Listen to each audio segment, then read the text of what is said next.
টি-20 বিশ্বকাপে সাকিব আল হাসান নিজের সিংহাসন দৃঢ়ভাবে ধরে রেখেছেন। 50টি উইকেট নিয়ে তিনি এই টুর্নামেন্টের সর্বোচ্চ উইকেট শিকারী, যা চলতি বিশ্বকাপ শেষও ভাঙার উপায় নেই।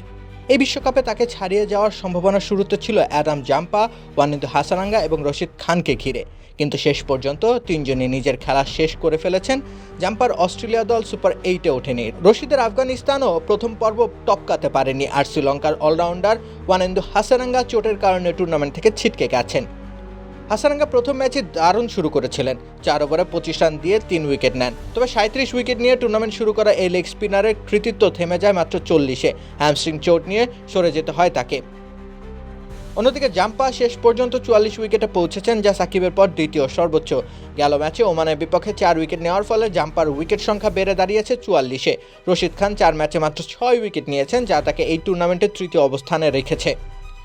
টুর্নামেন্টে টিকে থাকা বোলারদের মধ্যে সাকিবকে সবচেয়ে কাছাকাছি চ্যালেঞ্জ দিতে পারেন দক্ষিণ আফ্রিকার এনরিক নরকিয়া এবং ইংল্যান্ডের আদিল রশিদ। দুজনেরই উইকেট 37টি। তবে ফাইনালে ইংল্যান্ড খেললে রশিদ সর্বোচ্চ 5 ম্যাচ খেলতে পারবেন, যেটিতে 14 উইকেট নিতে হবে সাকিবকে ছাড়িয়ে যাওয়ার জন্য। নরকিয়া মাত্র একটি ম্যাচে 2 উইকেট নিয়েছেন, তাই সাকিবের সিংহাসন ভাঙা বেশ কঠিন। সব মিলিয়ে দেখা যাচ্ছে সাকিব আল হাসান তার কীর্তি নিয়ে নিরাপদ দূরত্বেই আছেন। রাকিব হোসেন রুম্মান, খেলা 71।